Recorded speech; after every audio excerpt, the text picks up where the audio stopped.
Our nephew Stephen lived down the alley from us. He grew up right near our house. And Stephen was a great kid. He wasn't perfect, but he was a great kid, and he grew to be a remarkable young man. He used to visit us regularly. And from a very early age, Stephen could hold his own in conversations on all kinds of topics: history, literature, art, music, neighborhood gossip. Stephen believed that everything a young man needed to know to do well in life was found in one book, The Godfather.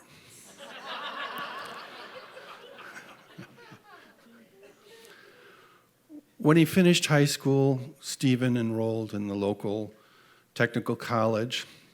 He spent a couple of years there, and when he left, he had earned 2 associate degrees, and he had been elected vice president of the Black Student Union. And this kind of confused me because Stephen was white.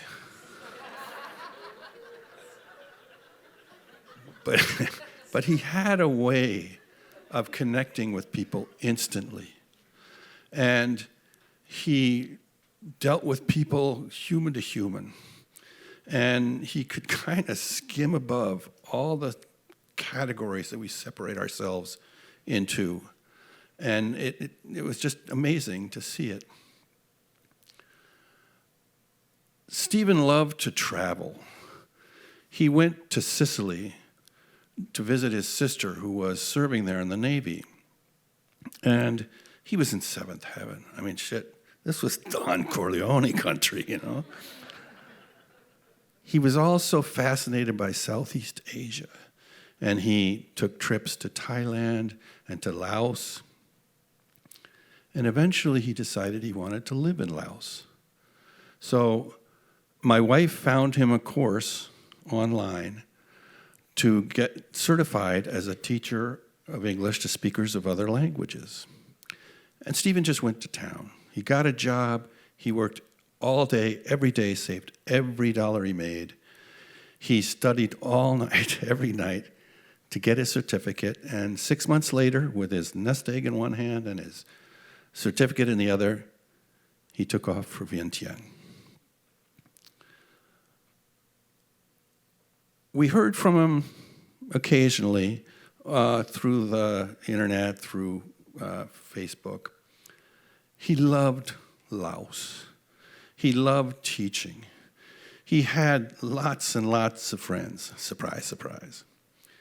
And he was just having the adventure of a lifetime. And he stayed for 3 years.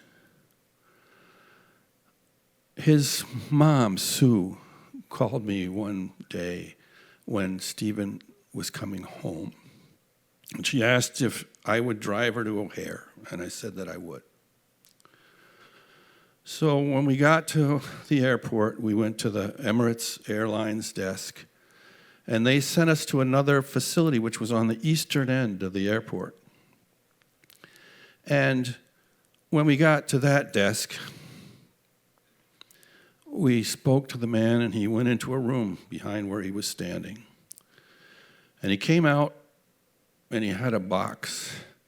It was about this wide and this tall. And inside the box were Stephen's ashes. Stephen had been killed in a traffic accident in Vientiane, riding on his motor scooter. He was 27 years old. Stephen's sister Rose organized this beautiful memorial service. The room was packed, lots of family members, lots and lots of friends from all walks of life. The president of the Black Student Union was there to say goodbye to Stephen. And we gave the floor to anybody who wanted to speak. And many of them said very much the same thing. They said, until this morning, I always thought I was Stephen's best friend. But it turns out he had a room full of best friends. And I think his secret was that Stephen's best friend was whoever he was with.